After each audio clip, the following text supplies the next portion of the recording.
উত্তর দিনাজপুর জেলার কালিয়াগঞ্জের পৌর এলাকার বড়সড় দুর্ঘটনার হাত থেকে বরাত জোরে রক্ষা পেল একটি বেসরকারি স্কুলের বাস।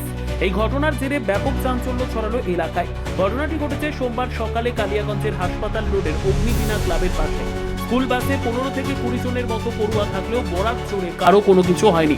স্থানীয় সূত্রে জানা যায়, প্রতিদিনের মতো আজও সকালে বেসরকারি স্কুলের বাসটি পড়ুয়াদের নিয়ে ঘটনাস্থল এলাকায় একটি গলিতে ঢোকার পরে ব্যাক করে আসার সময় বাসের চালক নিয়ন্ত্রণ হারিয়ে ফেলে। প্রথমে রাস্তার পাশে থাকা একটি প্রাচীরে ধাক্কা মারে এবং এরপর রাস্তার পাশে থাকা একটি বিশুদ্ধ পানীয় জলের ট্যাপে এসে ধাক্কা মারে। সেই সময় ট্যাপ কলে জল নিচ্ছিল কিছু মানুষ, তারাও কপালের জোরে বেঁচে যায়। বাসে থাকা 15 থেকে 20 জন পড়ুয়া থাকলেও তাদের কিছু না হলেও তারা আতঙ্কিত হয়ে পড়ে। পড়ুয়াদের বাস থেকে নামিয়ে আনা হয়। স্থানীয় বাসিন্দাদের অভিযোগ, আজকে বড়সড় দুর্ঘটনা ঘটতেও পারত।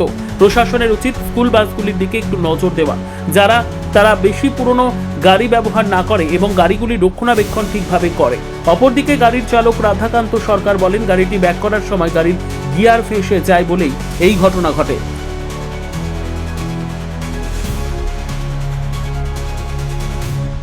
সকালবেলা আমি গাড়িতে ট্যাপে জল ভরতেছি, আর গাড়িটা ভিতর থেকে এসে ব্রেক ব্যাক করতেছিল। ব্যাক করতে করতে আমি জল ভরতে আমি এই করতেছি, কিন্তু ও ভাঙে চুরে ঢুকে যাচ্ছে। আমি তারা চুমকে আমি তারা দেখতেছি, খালি আমি এই করে যাচ্ছি। একটা ভদ্র মহিলা এদিকে জল উঠায়, বুঝলেন তো। ও আজকে একটু আমি যেহেতু নিচ্ছি জল, ও এই সাইডে দাঁড়া আছে একটু, বুঝলেন তো। নাহলে তো ও অ্যাক্সিডেন্ট করে দিত ওকে, বুঝলেন তো।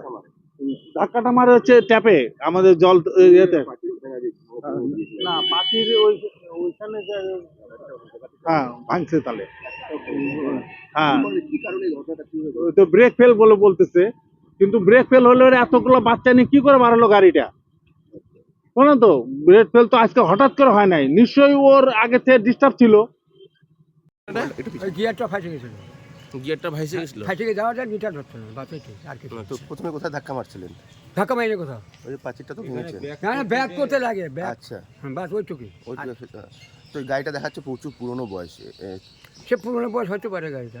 গাড়িটা ঠিকই চলছে, আর দুদিন চলছে, 2 বছর ধরে চলছে গাড়িটা। কতদিনের পুরানো গাড়ি এটা? সেটা আমি বলতে পারবো না। তো কি গাড়িটা কি হলো যে হঠাৎ করে এরকম ব্রেক? গিয়ারটা নিটাল হচ্ছে না। আচ্ছা, ক্লাসের ডিফেন্স হতে মনে হয় কোনো হতে পারে, প্রেশার তো গিয়ার হচ্ছিল না, আর হচ্ছে ব্রেক ঠিক ছিল গাড়ি? ব্রেক ঠিক আছে। তো ব্রেক মারলেন না কেন গাড়িটা? ব্রেক মারতে মারতে তো ঘুরে গেল গাড়িটা। ব্রেক ঠিক ছিল, ব্রেকটা আসলে এখনো ব্রেক ঠিক আছে, এখনো ব্রেক ঠিক আছে। তো বাচ্চাদের একটা জীবনে তো রিস্ক হয়ে গেছিল। কোনো এখানে আবার কিসের রিস্ক হবে? বাচ্চাদের গাড়িটা বাচ্চা, তারপরে হচ্ছে যেখানে জল ভরতে আসছিল মহিলারা তো বেঁচে গেল। না না, ওরা মহিলাটা ছিল না, জল ভরতে আসছিল ওই ভদ্রলোক ছিল, উনি ছিল ফাঁকাই ছিল। ব্যুরো রিপোর্ট, উত্তর বাংলা সংবাদ।